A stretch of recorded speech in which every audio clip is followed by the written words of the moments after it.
করি এই ছোট্ট সূরাটিতে আল্লাহ তাআলা আমাদের জন্য কি রেখেছেন। সূরাতু আল কারিআহ, সূরার নাম হচ্ছে আল কারিআহ। এই সূরাটা মাক্কি সূরা। কি সূরা?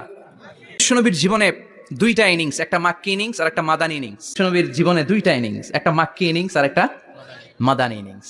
এই সূরাটা আল্লাহ তাআলা বিশ্বনবীর মাক্কি ইনিংসে নাজিল করেছে। মাক্কি ইনিংসে বিশ্বনবী খুব ধীরস্থির ভাবে দাওয়াতি কাজ করতেন, ধীরে ধীরে, খুবই ধীরে। ক্রিকেটের ভাষায় বলতে গেলে ঠেকিয়ে ঠেকিয়ে খেলেছেন যাতে উইকেট না পড়ে যায়। সুবহানাল্লাহ বলেন। এটা হচ্ছে মুমিনের স্ট্র্যাটেজি, যখন যে পরিস্থিতি তখন সে কৌশল। আবার মাদানী ইনিংসে বিশ্বনবী সশস্ত্র সংগ্রাম করেছেন। বিশ্বনবী জ্বলে উঠেছেন আপন শক্তিতে, চিল্লা এখন ঠিক কিনা? জ্বলে উঠেছেন না তিনি? বদরের যুদ্ধ করেছেন, উহুদের যুদ্ধ করেছেন, খান্দাকের যুদ্ধ করেছেন, সশস্ত্র সংগ্রাম, রক্তক্ষয়ী সংগ্রামের মধ্য দিয়ে কালিমার পতাকা মদিনার জামিনে উড়িয়েছেন, চিল্লা এখন ঠিক কিনা? তো এই সূরাটা বিশ্বনবীর মাক্কি ইনিংসে নাজিল হওয়া একটা সূরা।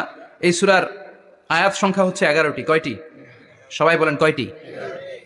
তো এই সূরায় আমরা কি জানতে পারবো? এই সূরাতে আল্লাহ তাআলা কিয়ামতের বর্ণনা দিয়েছে। কিয়ামতটা যেদিন হবে, ওই দিন গোটা বিশ্বব্যাপী আমাদের পরিস্থিতি কি হবে এটার একটা নকশা আল্লাহ এই সূরাতে এঁকে দিয়েছে। নিজে এই সূরার নকশা এঁকে দিয়েছে। কিয়ামতের প্রামাণ্য ধারা বর্ণনা আল্লাহ নিজে দিয়েছে। এই সূরাটা পড়লে মনে হবে আপনি এখানে বসে কিয়ামতটা সচক্ষে লাইভ দেখতেছেন। সুবহানাল্লাহ পড়বেন না? সূরাটার নাম হচ্ছে আল কারিআহ। কি নাম?